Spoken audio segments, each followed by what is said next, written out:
All right, so let's take a little bit of a deeper dive into mindfulness practices, and we'll do so by starting with the philosopher and mathematician Pascal, who said something along the lines of all of our problems are caused by our inability to sit quietly in a room by ourselves.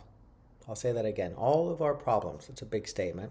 He may not have said all. I'm referring to some translation that I've come across, but it's an interesting framing of it. It perhaps wakes us up to really drill down on it, which is what I'm doing here.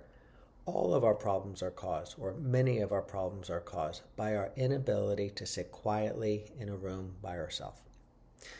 All right, well, when we sit quietly in a room by ourselves, if we just go and sit down and we're waiting, say you're in a waiting room or you're waiting for someone, what tends to happen? Well, we sort of can get bored and restless, and we're reaching for our phones, or we're, thinking about something on our to-do list. We're in some ways occupying ourselves because there's something about just sitting quietly in a room by ourselves, and we'll take quietly to mean not seeking out something to occupy our attention or some stimulation to allow us to be more comfortable in that in the quiet of what really in many ways is the quiet of our own mind, which may not be so quiet.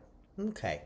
So if one were to say, oh, well, Pascal is saying that I should learn to sit quietly in a room by myself, that would be of benefit. And let me just drop in on that for a moment. Because I don't think he's suggesting that we need to sit quietly in a room by ourselves to not have so many problems. I think he's saying that we are unable to sit quietly in a room by ourselves. And that whatever it is that gets in the way of just being okay and comfortable or comfortable enough, just sitting quietly in a room by ourselves, that bleeds out into other aspects of our life where lacking that capacity then creates scenarios where situations are not seen as clearly um, as we could be seeing them, and as a result, making them into more than they are or not appreciating them for what they are. So I don't think he's saying we need to. I think he's saying we can't. And so now let's look at mindfulness practices. And in the chapter I wrote on solitude, which I begin with Pascal's quote, I'm looking at solitude, which is defined as not being alone in some cabin somewhere, reading a book or listening to a podcast, but rather being free from or somewhat isolated or removed from the impact or the input of other people's minds, right? So what might this look like for Pascal, who lived a long time ago? Well, I'm guessing if he were sitting in a room, there might be a book, and he might be reading that book, and that book would be the input of arguably somebody else's mind. Or he might be having a conversation with somebody. So if he's not having the conversation and he's not reading the book, to keep this simple, he might be sitting in a room quietly by himself.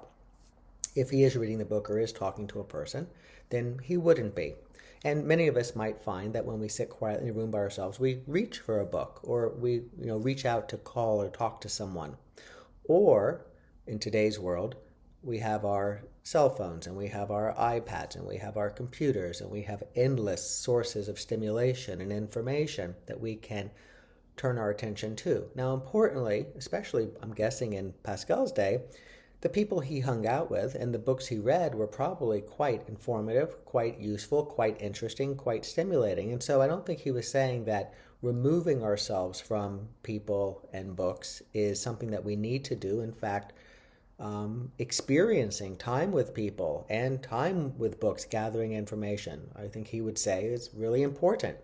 It's the inability to be without it and the grasping for it or reaching for it or needing it in such moments of quiet that are where he's pointing, and now where we'll point as we take that definition of solitude, being free from or freer from the input of other people's minds. Now we see that if we're sitting in a room by ourselves and we don't have our devices around us, it's just us, this would be what we would call, in terms of the solitude chapter, turning down the external dial, external stimulation and output that we otherwise spend a lot of time in the midst of. We're turning it down. And then the internal dial, sort of thoughts, feelings that arise in this mind, memories, all those sorts of mental phenomena, well, now they become a little bit more apparent to us because we're not otherwise orienting our attention. Or maybe maybe that dial even gets revved up a little bit. Okay, so this is where mindfulness practices come in. Because there's many ways of cultivating greater mindful awareness. And we could say that if the light bulb of awareness were very, very bright, if we were more likely to be focused than distracted, if we were more likely to notice when the mind wanders and get back on track, if we were more likely to be able to track where our mind is going without it billowing into stories upon stories and assumptions and judgments and biases and all the sorts of things that happen when we get lost in thought and the thoughts take on a life of their own, but we can stay steady with thoughts. That if this quality of mindfulness were available to us, we could sit quietly in a room by ourselves. So we practice mindfulness, among other reasons, to cultivate that brighter light bulb of awareness, to cultivate greater mindfulness. So you're sitting in a room by yourself, and you don't have any instructions, and let's say your technology has been taken away and books have been taken away and there's nobody there. What do you do with yourself? And this is where we can say that, we don't know what to do with ourselves.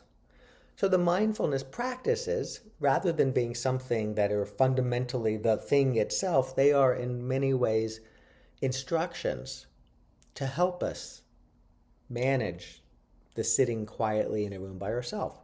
And if you think about it, if you are doing a mindfulness practice, you're probably sitting in a room, maybe by yourself, and you're listening to a guided practice, or you have some sense of what it is that type of practice might entail.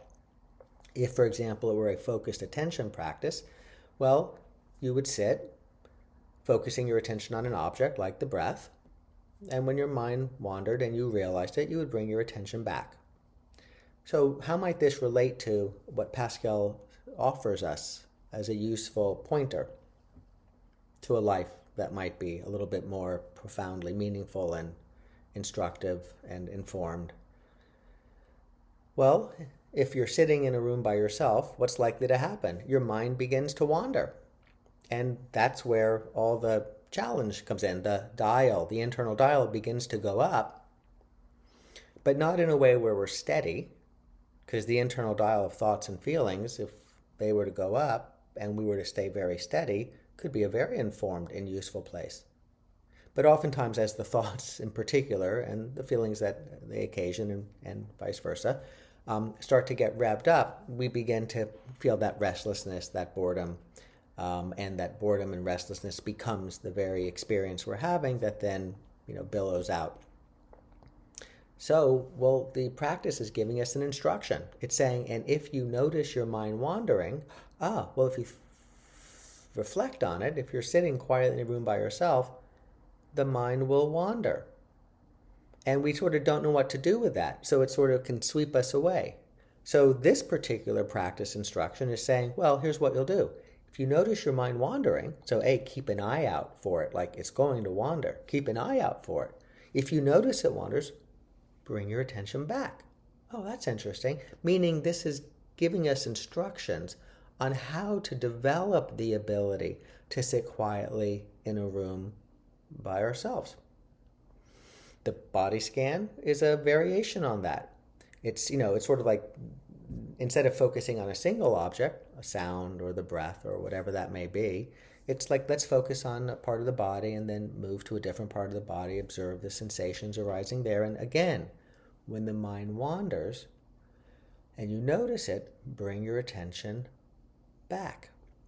So if we wanted to sit quietly in a room by ourselves and the mind is all over the place, well, having a way to notice and to return would be quite useful. Now, the open monitoring practice, though, takes us, we could say, maybe a step further, which is, well, sit quietly in a room by yourself and your mind is going to do what it's going to do, because we can practice the focused attention practice by and large forever, and our mind is, at least my mind, is going to continue to be wandering from time to time.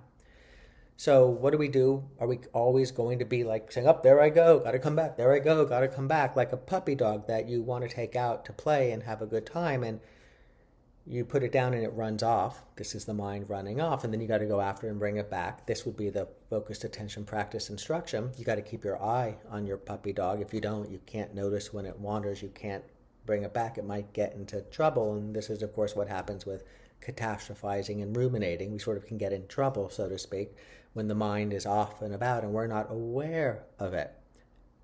Which is why those practices, focused attention and open monitor and body scan, while they seem to be about focusing on something, really are about being aware of when the mind wanders away from the object that we're focusing our attention on. Open monitoring says, okay, well, now that you've maybe developed a little bit more of an ability or capacity to notice when your attention drifts and to be able to bring it back, how about we take it one step further? The puppy dog has learned to, in some ways, respond when we notice it wandering off, and we say, hey, it just sort of like realizes it, and it, rather than come running back, or rather than us bringing it back, it surveys its environment and it stays in the game of wherever it is that it found itself. So too, when our mind begins to wander, we can notice where it is, and rather than have to abandon it and just sort of come back rigidly to a somewhat neutral object, we could even stay with it. And there's much more to be said about that. But this sort of brings us back to the room where we're sitting quietly by ourselves. What's likely to get in the way of our sitting quietly by ourselves? Well, the mind that runs around, the puppy dog that's running around. But now we've got at least some practices that we can draw upon. Even if it's not a formal practice where you sit down and say, I'm going to do a focused attention practice. You can just sit down quietly in a room by yourself, and when you realize that your mind has wandered, bring your attention back. Of course, the practicing of focused attention makes us more likely to deliver on that because we have an intention and we have a methodology.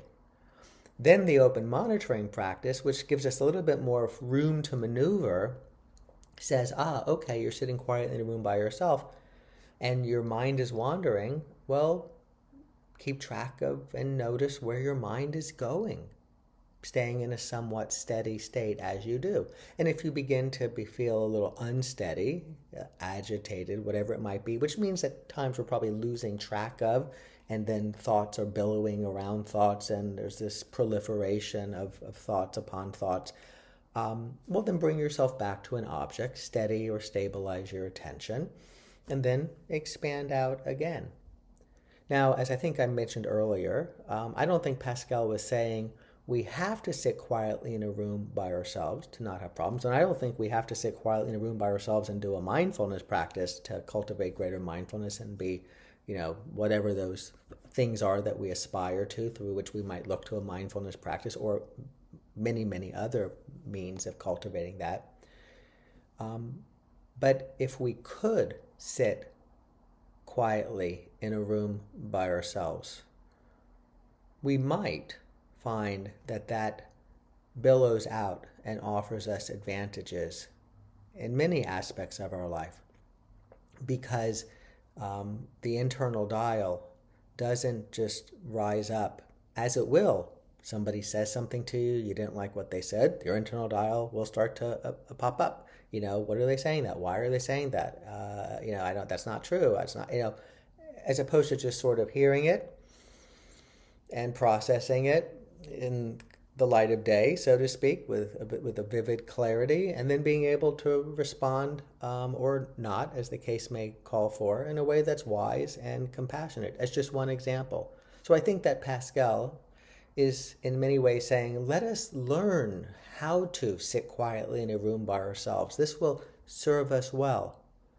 I think he's saying that solitude is important to cultivate, the ability to be less impinged upon by the output of other people's minds. And in today's world, we're so readily hungry for, needy for, inclined to all of this stimulation and this output, which can be very stimulating and interesting and informative and entertaining and in many ways worthwhile, but doesn't necessarily allow us to recharge this processor.